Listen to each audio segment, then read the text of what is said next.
আজকের এই ভিডিওতে আমরা জানবো ফ্রিজের রেখে দেওয়া ভেজানো ময়দা খেলে কি হবে। যদি আপনিও আটাকে পানির সাথে মিক্স করে নেওয়ার পর বাড়তি হয়ে যাওয়ার জন্য ফ্রিজে রেখে দিয়ে থাকেন আর তারপর সেটাকে 1 অথবা 2 দিন পর ব্যবহার করে থাকেন, তাহলে সেটির লাভ হবে না লোকসান হবে সেটিকে জানবেন আজকের এই ভিডিওতে। এর সাথে সাথে আমরা আপনাদেরকে এটিও জানাবো যে সেগুলো কোন কোন ফল আর সেগুলো কোন এমন সবজি যেগুলোকে ফ্রিজে না রেখে দেওয়াই ভালো। যদি আপনি সেই সমস্ত ফল এবং সবজিগুলোকে ফ্রিজের ভিতরে রেখে দেন তাহলে আপনার লাভ হওয়ার পরিবর্তে ক্ষতি বেশি হবে। এই জন্য আজকের এই ভিডিওটি খুবই বিশেষ একটি ভিডিও হতে চলেছে। বিশেষ করে যদি আপনার বাড়িতে ফ্রিজ থাকে অথবা আপনি নতুন ফ্রিজ নেওয়ার জন্য ভাবছেন, তাহলে এই ভিডিওটি আপনার জন্য আরও বেশি গুরুত্বপূর্ণ হবে। আপনি এটিকে শেষ পর্যন্ত অবশ্যই দেখুন।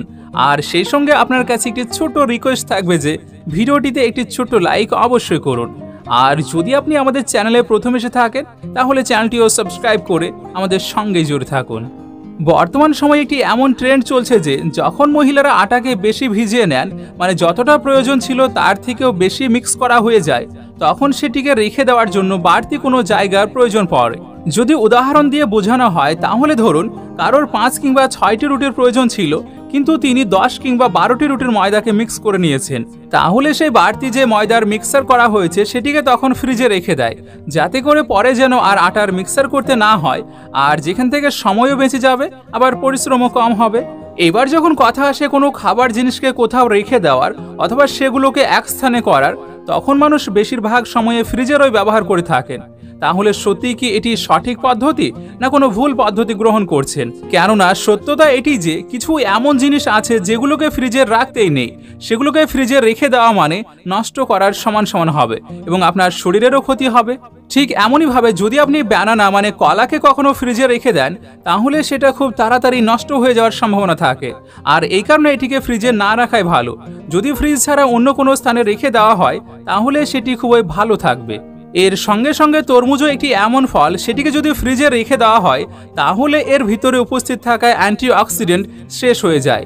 মেডিকেলের রিসার্চ থেকে জানতে পারা গিয়েছে যে তরমুজকে আপনি কোনো কিচেন ঘরেই রেখে দিন আর এটি তার জন্য ভালো হবে, কেননা এর ভিতরে যে ভিটামিন থাকে সেটিকে যদি ফ্রিজে রেখে দেওয়া হয় তাহলে কমে যাওয়ার সম্ভাবনা থাকে, কিন্তু যদি এটিকে রান্নাঘরের কোনো কোণাতে স্বাভাবিক আবহাওয়াতে রেখে দেওয়া হয় তাহলে এর মধ্যে থাকা ভিটামিনগুলিও সঠিকভাবে থাকবে, আর যার ফলে এটিকে খাওয়ার পর আপনার শরীরও সুস্থ থাকবে।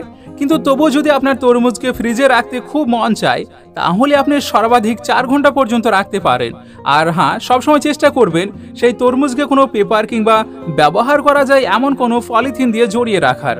এবার যদি আমরা কথা বলি সেই সমস্ত সবজির সম্বন্ধে যেগুলোকে ফ্রিজে রাখার দরকারও নেই, মানে যদি আপনি সেগুলোকে ফ্রিজে না রাখেন তাহলে সবচেয়ে ভালো হবে। তো সেই সমস্ত সবজির মধ্যে একটি সবজি হলো বেগুন, যেটি ঠান্ডা একদমই পছন্দ করে না, আর বেগুন ফ্রিজে খুব তাড়াতাড়ি নষ্ট হয়ে যায়, মানে আপনি দেখবেন শক্ত হয়ে যায়। যদি আপনি চান যে বেগুনকে সঠিকভাবে রাখতে তাহলে সেটাকে আপনি নিজের কিচেনের মধ্যে রেখে দেবেন, কেননা কিচেনের মধ্যে যে টেম্পারেচার থাকে সেটা তার জন্য একদমই ঠিকঠাক হয়ে থাকে। এমনইভাবে আলুরও একই কাহিনী, আলুকেও ফ্রিজে রাখতে নেই, কেননা অনেক কম তাপমাত্রাতে আলুর ভিতরে যে সুগারের মাত্রা সেটি বেশি বেড়ে যায়, আর যেই কারণে আলু মিষ্টি লাগতে শুরু করে, আবার বালু বালুও মনে হয়। আপনি খেয়াল করে দেখবেন গরমকালের থেকে শীতকালের আলু বেশি মিষ্টি মনে হয়। এমনইভাবে যে কোনো প্রকারের মরিচ সেগুলোকে ফ্রিজে রাখতে নেই, কেননা সেখান থেকে তার যে লাভ পাওয়া যায় সেগুলো খুবই কম হয়ে যাবে। মরিচকে সবসময় কোনো হাওয়াযুক্ত স্থানে রেখে দেওয়াই ভালো।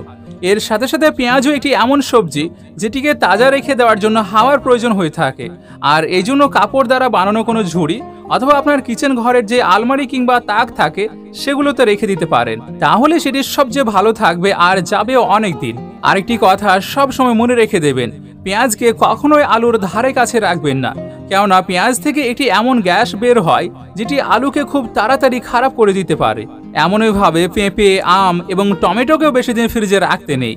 এরপর রান্নার বিশেষ প্রয়োজনীয় রসুন ও আদাকেও ফ্রিজে না রাখাই ভালো, কেননা এগুলো শুকনো জায়গাতে ভালো থাকে। এবার যদি আপনি বেটে নেন অথবা গ্রাইন্ড করে রেখে দেন তাহলে স্বাদ ও গুণ অনেকটাই কমে যেতে পারে। এর সাথে সাথে পাউরুটিকেও ফ্রিজে রাখতে নেই, তাহলে এটি শুকিয়ে যায় আর এর স্বাদও নষ্ট হয়ে যায়। হ্যাঁ, তবুও যদি আপনি রাখতে চান তাহলে কিছু সময়ের জন্য রাখতে পারেন।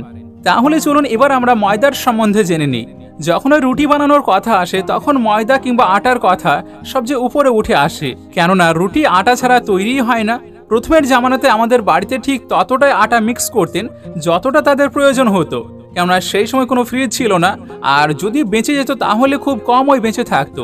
কিন্তু যখন থেকে ফ্রিজ এসেছে তখন থেকে অনুমান ভুলও হতে লেগেছে।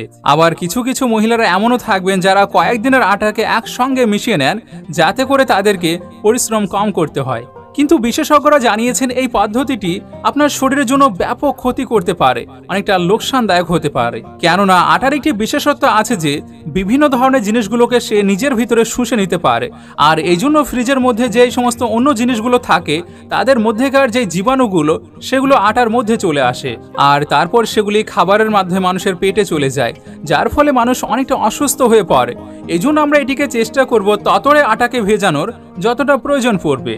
আর হ্যাঁ, যদি আপনি কয়েক ঘন্টার জন্য রাখতে চান, মানে রাতে ভিজিয়েছিলেন আর বেড়ে যাওয়ার কারণে সেটিকে ফ্রিজে রেখে দিয়ে সকালে ব্যবহার করতে চান, তাহলে আপনি এক কাজ করবেন, ফ্রিজের জিনিসপত্রকে মুড়িয়ে রাখার জন্য বাজারে এক ধরনের পেপার পাওয়া যায়, সেটিকে আপনি নিয়ে এসে ব্যবহার করতে পারেন। তাহলে এখান থেকে ভেজানো যে কুমির সেটি অনেকটা সেফ থাকবে। তবুও সর্বশেষে একটাই কথা বলবো, যতটা পারবেন ততটাই ফ্রিজকে কম ব্যবহার করার চেষ্টা করবেন। আমরা আশা রাখছি আজকের এই খুব সুন্দর ছোট্ট ইনফরমেটিভ ভিডিওটি আপনাদের অবশ্যই ভালো লেগেছে। আর ভালো লাগার সবচেয়ে খুব সুন্দর ইজহার এটি হলো, ভিডিওটিকে আপনি আপনার প্রিয়জন এবং ফ্যামিলির মাঝে অবশ্যই শেয়ার করুন যাতে করে তারাও সতর্ক হতে পারে। আমাদের সঙ্গে জুড়ে থাকার জন্য শুকরিয়া। আসসালামু আলাইকুম ওয়া রাহমাতুল্লাহি ওয়া বারাকাতুহু।